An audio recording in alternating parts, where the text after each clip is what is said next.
Bom dia, meus amores! Vamos começar a nossa aula de hoje? Então, hoje nós vamos começar com história. Vamos abrir o nosso livro na página 24, a página 31. Hoje, nosso tema é Cidadania, uma conquista no Brasil.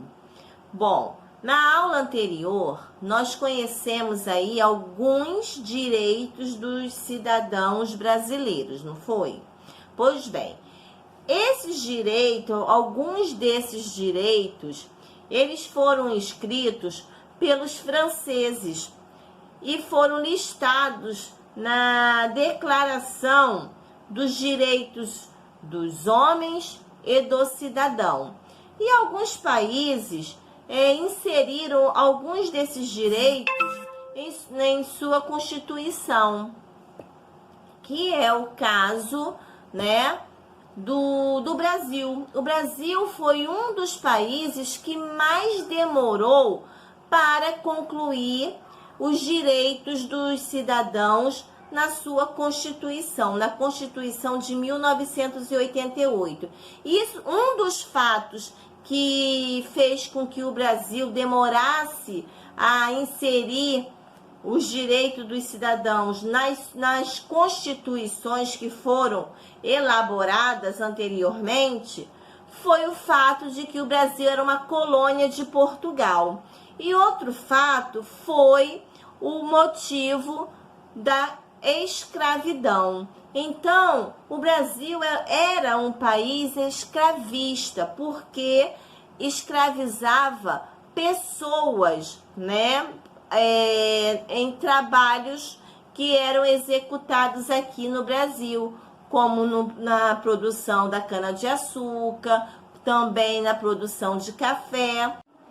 Então, com a assinatura da Lei Áurea, em 13 de maio de 1888, pela princesa Isabel, esses escravizados que chegaram aqui capturados, né, porque eles não vieram por livre e espontânea vontade, eles foram capturados, tirados da sua pátria, e chegando aqui, eles perderam totalmente a sua nacionalidade. Então, aqui dentro do nosso país, eles não tinham os seus direitos respeitados, porque eles não pertenciam a essa pátria. E com a assinatura da Lei Áurea, essas pessoas se tornaram livres, mas sendo que eles não tinham como se manter na sociedade, porque, como a tia havia dito, eles não tinham direitos civis assegurados.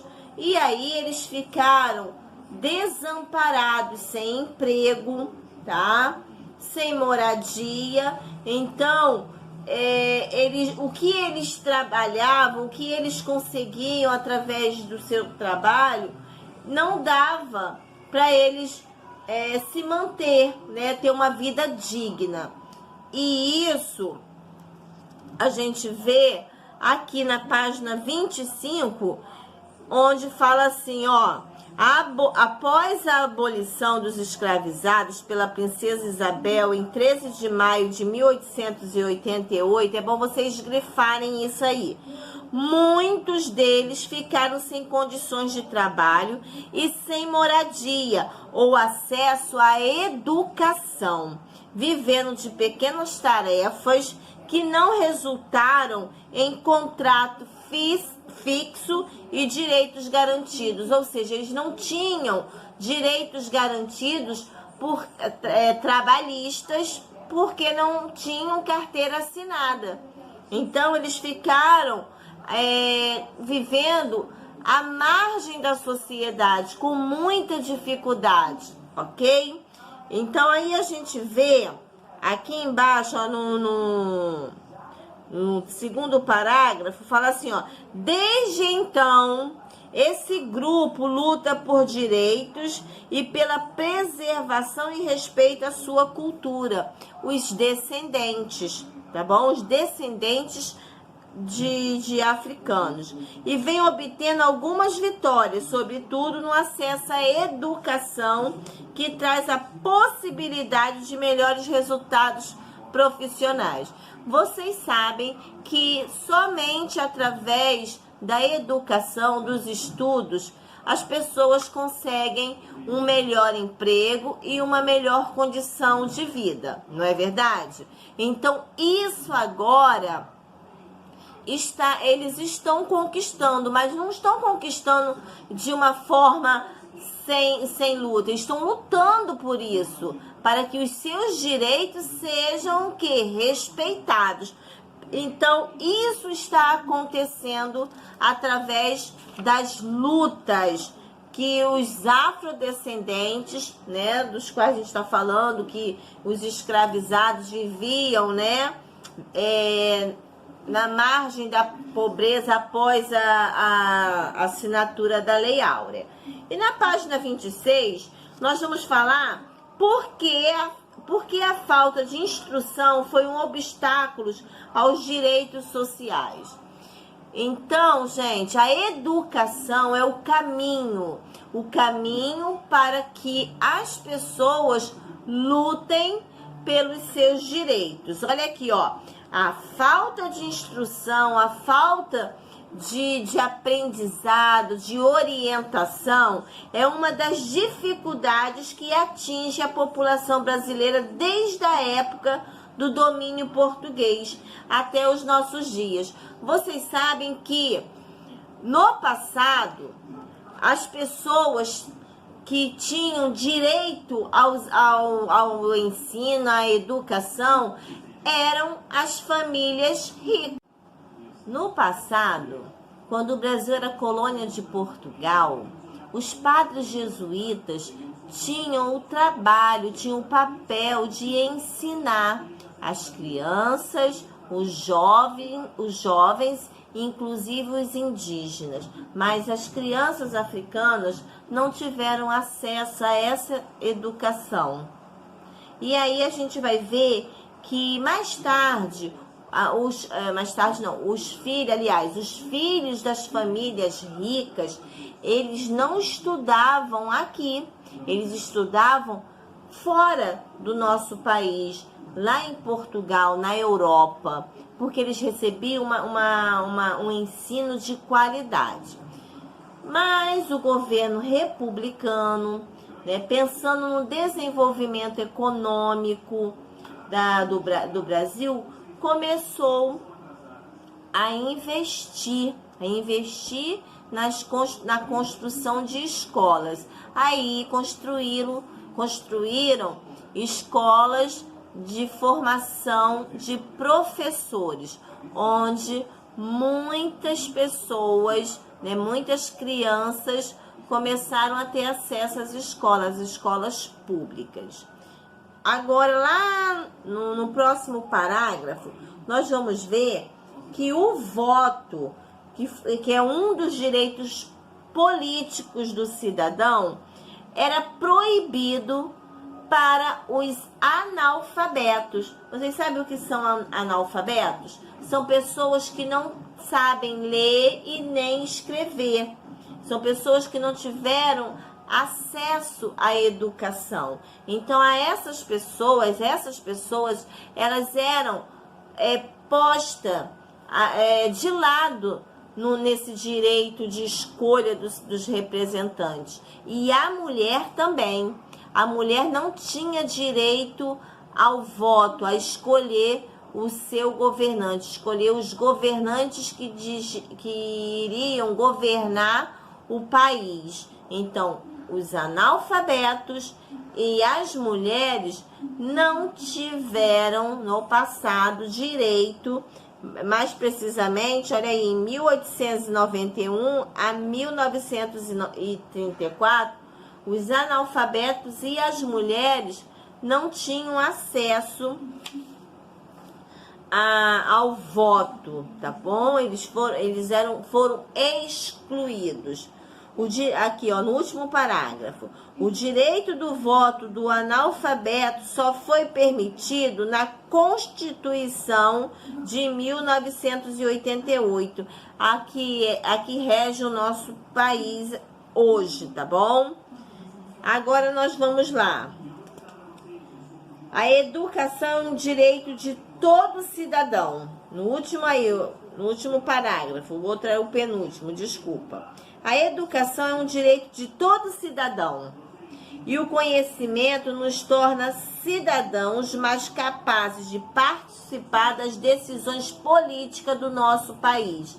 Então, com a instrução, com a educação, você tem conhecimento dos seus direitos.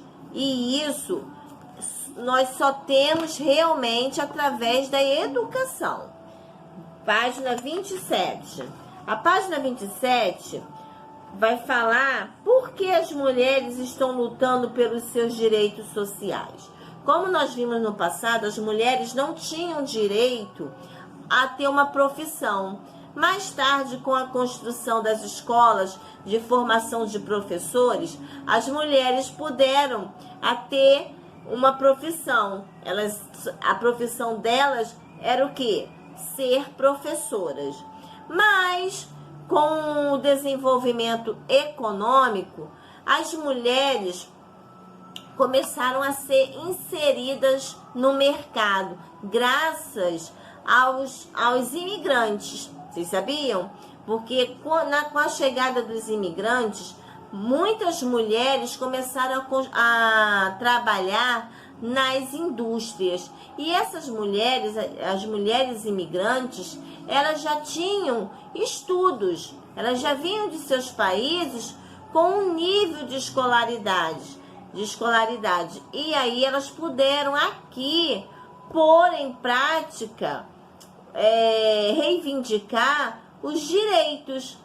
Foi assim que as mulheres aqui começaram também a lutar pelos seus direitos, através da luta, através da chegada dos imigrantes que começaram a trabalhar nas indústrias. Até então, as mulheres só podiam se formar como professoras.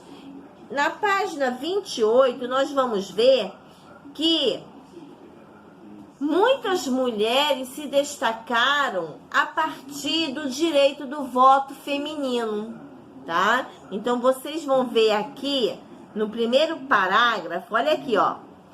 Com a abertura das fábricas nas décadas de 1900 e 1910, as mulheres operárias dividiam o trabalho nas máquinas com suas tarefas de casa e os cuidados com a família. Era quase sempre ajudadas pelas filhas, que acabavam assumindo desde pequenas as mesmas funções da mãe. Ser operária para muitas delas foi a forma de poderem participar da vida pública. Então, isso daí, a gente vê que mudou o modo de vida das mulheres brasileiras, que até então, como a tia falou, elas só recebiam instruções para cuidar da família dentro de casa. E aí, isso daí, com a chegada das mulheres imigrantes, já mudou o modo de vida. Então, vamos ver aqui no quarto parágrafo, olha aqui o que fala. Outras mulheres encontraram projeção no terceiro parágrafo. As vozes femininas nas greves operárias passaram a ser escutadas. As mulheres saíram às ruas com os homens para protestar e lutar por melhores condições de trabalho.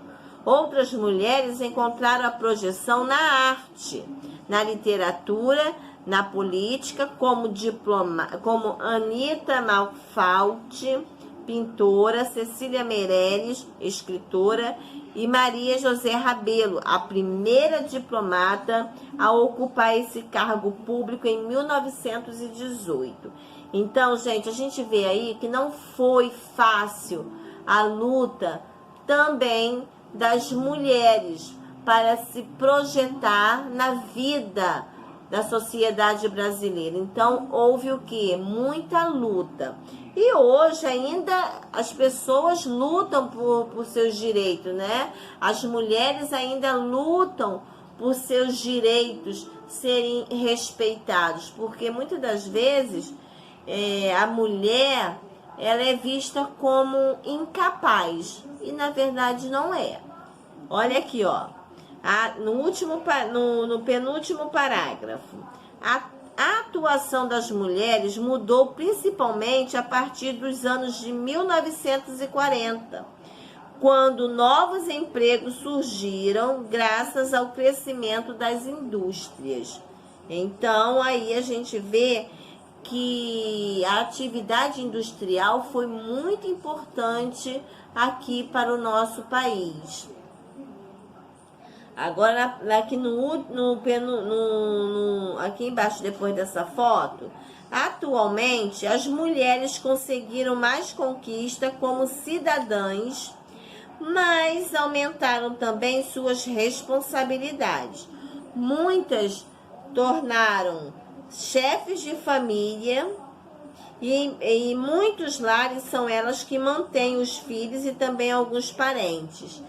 E com o trabalho da mulher, né, na sociedade, tem um lado negativo, onde a mulher, como vocês viram aqui, muitas famílias têm a mulher como chefe de família, como o cabeça da família. E devido ao trabalho, muitos casamentos acabaram. E aí a mulher teve que assumir o papel de chefe de família, ok?